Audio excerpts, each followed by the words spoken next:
Assalamualaikum warahmatullahi wabarakatuh. Perkenalkan, nama saya Sofia Nur Afifah, NPM 719212771.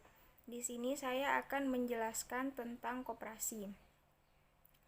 Koperasi adalah badan hukum yang berdasarkan atas asas kekeluargaan yang anggotanya terdiri dari orang perorangan atau badan hukum dengan tujuan untuk mensejahterakan anggotanya. Umumnya, koperasi dikendalikan secara bersama oleh seluruh anggotanya, di mana setiap anggota memiliki hak suara yang sama dalam setiap keputusan yang diambil koperasi. Pembagian keuntungan koperasi biasa disebut sisa hasil usaha atau SHU, biasanya dihitung berdasarkan andil. Selanjutnya, sejarah koperasi. Sejarah koperasi pada awalnya dimulai pada abad ke-20. Pada umumnya, sejarah koperasi dimulai dari hasil usaha kecil yang spontan dan dilakukan oleh rakyat kecil. Kemampuan ekonomi yang rendah mendorong para usaha kecil untuk terlepas dari penderitaan.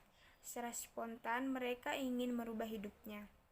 Di Indonesia, ide-ide perkoperasian diperkenalkan oleh R. Arya Wiratmadja yang pada tahun 1896 yang mendirikan sebuah bank untuk para pegawai negeri. Karena semangat yang tinggi, perkoperasian pun selanjutnya diteruskan oleh Dawal van Westerhout. Pada tahun 1908, Dr. Sutomo mendirikan Budi Utomo. Dr. Sutomo sangat memiliki peranan bagi gerakan koperasi untuk memperbaiki dan mensejahterakan kehidupan rakyat. Pada tahun 1915 dibuat peraturan-peraturan Verordening of the Cooperative Vereniging. Pada tahun 1927 Regeling Inlandets Cooperative. Pada tahun 1927 dibentuklah Serikat Dagang Islam dengan tujuan untuk memperjuangkan kedudukan ekonomi para pengusaha-pengusaha pribumi. Pada tahun 1929 berdiri Partai Nasional Indonesia yang memberikan dan memperjuangkan semangat untuk menyebarkan koperasi di Indonesia. Pada tahun 1942, negara Jepang menduduki Indonesia, lalu Jepang mendirikan koperasi yang diberi nama Koperasi Kumiai. Setelah bangsa Indonesia merdeka, tanggal 12 Juli 1947, gerakan koperasi di Indonesia mengadakan Kongres Koperasi pertama kalinya di Tasikmalaya. Hari itu kemudian ditetap sebagai Hari Koperasi Indonesia. Muhammad Hatta sebagai Bapak Koperasi, beliau mengusulkan didirikannya 3 macam koperasi. Yang pertama adalah koperasi konsumsi yang terutama melayani kebutuhan kaum buruh dan pegawai. Yang kedua adalah koperasi produksi yang merupakan wadah kaum petani, termasuk peternak dan nelayan. Yang ketiga adalah koperasi kredit yang melayani pedagang kecil dan pengusaha kecil guna memenuhi kebutuhan modal. Hatta mengatakan bahwa tujuan koperasi yang sebenarnya bukan mencari laba atau keuntungan, namun bertujuan untuk memenuhi kebutuhan bersama anggota koperasi. Landasan koperasi ada 3, yaitu yang pertama landasan ideal Pancasila, yaitu sebagai sarana untuk mencapai masyarakat adil dan makmur. Koperasi tidak lepas dari landasan-landasan hukum. Sebagai landasan berpijaknya koperasi Indonesia adalah Pancasila. Yang kedua, landasan struktural UUD 1945, yaitu Undang-Undang Dasar 1945 menempatkan koperasi pada kedudukan sebagai soko guru perekonomian Indonesia. Yang ketiga, landasan operasional Pasal 33 Undang-Undang Dasar 1945, yaitu UUD 1945 Pasal 33 Ayat 1, yaitu Perekonomian Indonesia disusun sebagai usaha bersama atas asas kekeluargaan. Dalam penjelasannya, antara lain dinyatakan bahwa kemakmuran masyarakatlah yang diutamakan, bukan kemakmuran perorangan, dan bentuk perusahaan yang sesuai dengan itu adalah koperasi. UU Koperasi Nomor 225 1992 tentang Perkoperasian. Asas koperasi. Asas koperasi yang pertama adalah asas kekeluargaan. Asas ini mengandung makna adanya kesadaran dari hati nurani setiap anggota koperasi untuk mengerjakan segala sesuatu dalam koperasi yang berguna untuk semua anggota dan dari semua anggota koperasi tersebut. Jadi, bukan untuk diri sendiri maupun beberapa anggota saja, dan juga bukan dari satu anggota, melainkan mencakup semuanya.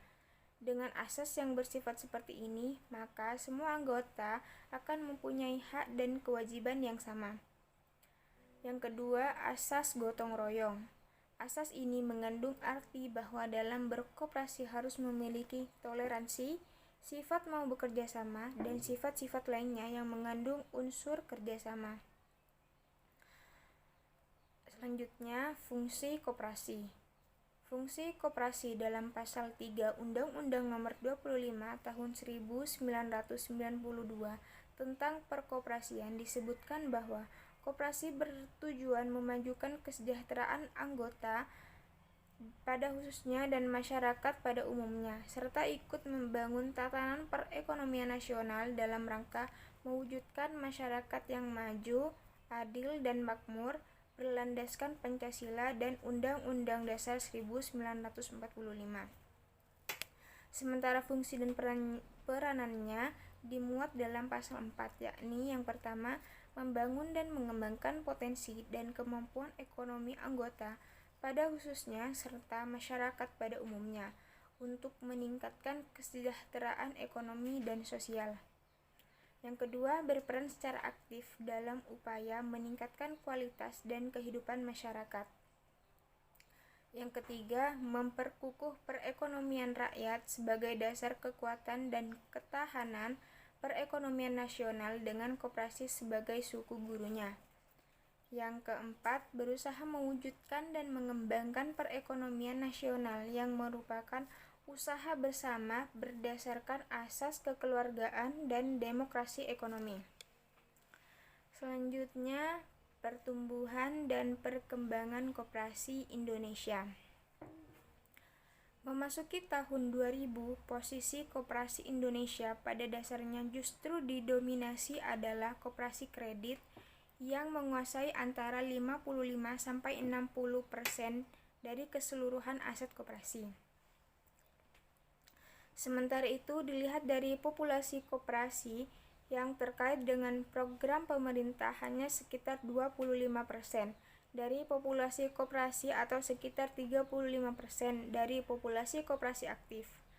Pada akhir-akhir ini, posisi koperasi dalam pasar perkreditan mikro menempati tempat kedua setelah BRI unit desa sebesar 46% dan KSP atau USP dengan pangsa sekitar 31%.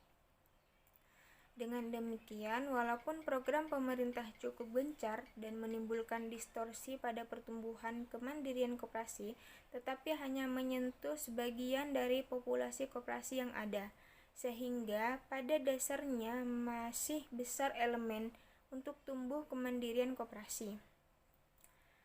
Potensi koperasi pada saat ini sudah mampu untuk memulai gerakan koperasi yang otonom. Namun, fokus bisnis koperasi harus diarahkan pada ciri universalitas kebutuhan yang tinggi seperti jasa keuangan, pelayanan infrastruktur, serta pembelian bersama. Dengan otonomi selain peluang untuk memanfaatkan potensi setempat, juga terdapat potensi benturan yang harus diselesaikan di tingkat daerah. Dalam hal ini, konsolidasi potensi keuangan, pengembangan jaringan informasi, serta pengembangan pusat serta pengembangan pusat inovasi dan teknologi merupakan kebutuhan pendukung untuk kuatnya kehadiran koperasi.